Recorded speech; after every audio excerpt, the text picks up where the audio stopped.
Assalamu alaikum wa rahmatullahi wa barakatuh. If you know anything about Muslims, you would know that we tend to live for our akhirah, meaning not for this life, but for hereafter. And that can't be achieved without communal interest, without altruism, without standing and speaking for what's right. And as much as I would love for this video and for this journey of mine to be accepted by Allah subhanahu wa ta'ala, this one is purely for you. This is for you, Palestine. And I'm sorry I can't do more than that. And I'm really sincerely sorry that I found myself in this situation, that situation, if you like, without any other solution but this. So, hello, assalamu alaikum. My name is Aisha, and I'm a former counselor to British Association for Counseling and Psychotherapy, known as BACP, and that's how I'm going to refer to them. I've been with them for a decade of my life, and I'm here to share with you a story and show you the reasons within the realms of confidentiality. Some things I can't show you, some things I can read them for you and paraphrase them for you. I'm here to share the stories and reasons why I decided to leave BACP, and the reasons why I felt that I don't have any other option. I was not given any other option but leave them. So, while back, and that goes back as far as December 2023, I wrote an article about vicarious trauma, reflecting on my experience and those of my Muslim clients during the ongoing siege and genocide in Palestine. Vicarious trauma is a conflict, internal conflict for counselors. I believe not only Muslims right now. I believe as a counselors, uh, we don't have enough of a platforms to actually express how this genocide in Palestine is affecting us. And I was sincerely hoping that my article could be published and could possibly open a platform, a healthy conversation, multicultural and multi-religious and race conversation about how it's affecting us and our clients and our practice. Unfortunately, when I submitted my article to Therapy Today, I heard that they're not interested. As a matter of fact, they treat it as a political matter, and they referred me back to BACP, which also declined my aspirations. The refusal to publish and the refusal actually to converse with me about further trainings, about statements, official statements about it, about the refusal to discuss possibilities such as maybe symposiums, um, were actually the factors in my decisions to leave the organization. I felt that this issue and the voices of those affected were being silent, were not being given attention that they deserved. Moreover, I found the organization quite hypocritical, given the fact that they widely publish, widely train until today, and publicly made statement about the war in Ukraine. So here's a brief overview of the communication I had with BACP.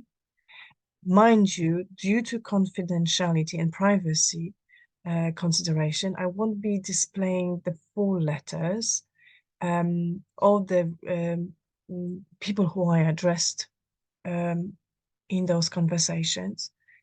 However, I hope that for all of you out there who are former members of BACP, who are current members, or those who are considering actually to join BACP, this will be impactful enough, and it will aid you in making decisions or whatever nature of decisions you are facing now. To me, personally speaking, professionally speaking, that was actually a matter of, I would say, dilemma, ethical dilemma, which was widely and broadly discussed with my supervisors and colleagues. So here it is. I'm going to share with you two letters which I sent to BACP, and then I'm going to summarize for you their response. The first letter which I want to present to you was sent around December time. Mind you, I was going back and forward with more or less the same content. Um, um, and the content was pertaining to really seeking explanations, clarification to why I am not receiving responses from BACP with regards to a few of my questions. And one of those questions were about why Ukraine has been widely, until today, explored from the perspective of mental health um, and from the perspective of human rights in BACP, both in therapy today as well. So what I wrote was, while the statements regarding Ukraine demonstrate a clear commitment to addressing specific geopolitical conflicts, the acknowledgement of situation in Gaza appears absent. I've pointed out discrepancy um, in BACP approach to global issues. And I found no answers to it. I've been silenced. Um, then I've presented uh, a petition signed by 130 signatures, including both members and aspiring members, um, asking or maybe demanding BACP to correct their ways. And now I'm going to read some of the passages from this petition. So by now, I'm probably now in January, February, discussing this matter with BACP.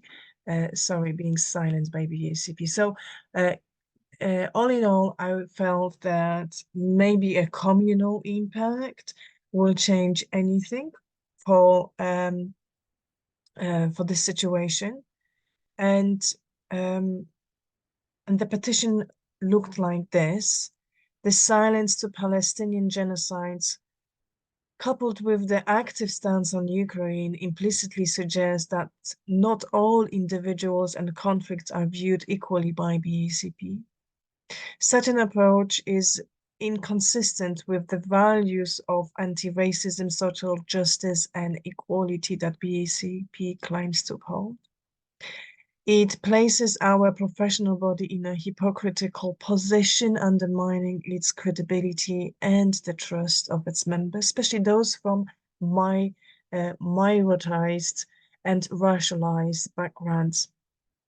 This inconsistency is particularly demanding as its silence disrespects and marginalizes counselors representing minority communities within their organizations. Many of these professionals who are registered and affiliated with BACP find themselves in a clinical and ethical dilemma. They require accreditation to work effectively and ethically in their field, yet they feel unrepresented and discriminated against based on their faith and ethnic background. For new counselors who have recently qualified, this situation poses a significant barrier. Finding employment without BACP membership is challenging in many circumstances, yet aligning with an organization that appears to selectively address issues of human rights and conflicts can feel morally and professionally conflicting.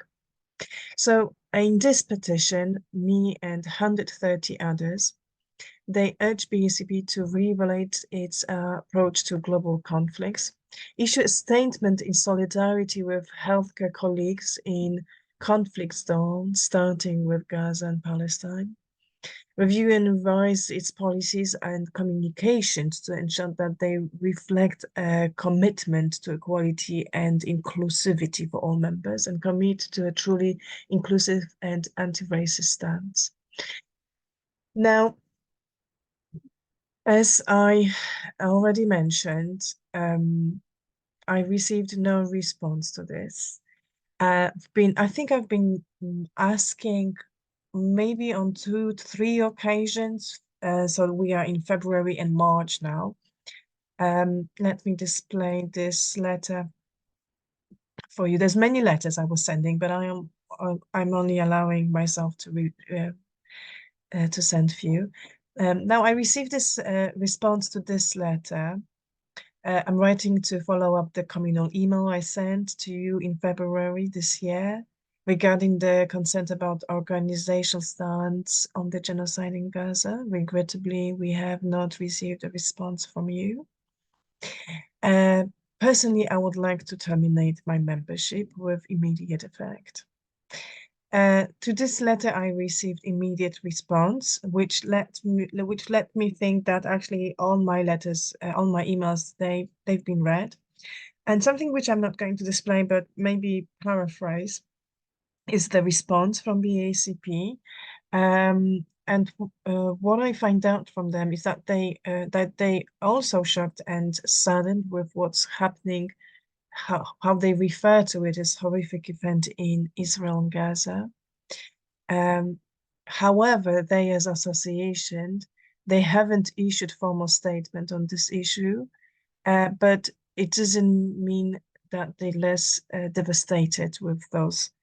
Now, when I received this response, a few days, only a few days actually, from this, I've noticed that there was actually a statement given, and the statement given was very vague. And I believe I responded to this. I criticized it. I scrutinized it. I demanded its correction. The statement was very vague because it didn't mention Palestine. It didn't mention Gaza at the time either. It was very vague. It was about BACP statement supporting um, mental health and um, concerns in places such as war conflicts. Again, I didn't receive any response to it. However, the responses that I received from BACP, and I think I received 2 or 3 emails of very similar nature from them only, and especially this one when I asked them to sign me off, was a very distinct, very straightforward answer, very black and white answer, that um, they are not planning to make statement. However, they make the statement, and they're not planning to make to publish anything about or comment widely on the war. However, that was not true because uh, I believe last month, and now I'm in June, so May and April, um, Therapy Today journals, they did had some hints about, and I think at one article they used the word genocide in Gaza. Obviously, it wasn't my article. And those people who still widely write about their vicarious trauma experience by dealing with um, victims of Ukrainian war.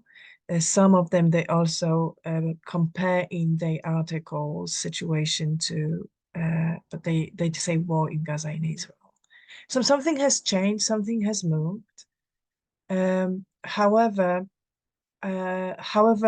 because I was silenced and my petition was silenced, I felt um, I felt that um, I don't I don't belong to BACP anymore. I think that's the best way to describe it. Um, this experience has, as you can imagine, deeply impacted me. I took many months to digest this situation that I found myself in. Uh, and I think it underscores the importance of having open dialogues about difficult situations for us as a members of any associations. I hope that whilst you're listening to my story and my reasons to my decisions, I reached my goal. And my goal in sharing this is to advocate for greater openness and support within any professional organization, but also to to reach out to you if you're finding yourself in dilemma as a practitioner, just like I did, and just simply let you know you're not the only one. We all going to come to our decisions and our conclusions. However, all of us as practitioners, especially if we paid members, we deserve to be heard. We deserve to be supported. We deserve to be acknowledged. And that is my parting wish to all of you. Assalamu alaikum. Thank you for listening. Oh, by the way, please don't hesitate to share this video. And my heart-warmed uh, thank you to all signatures and all people who supported my journey. Thank you very much. And you know who you are. Salam alaikum.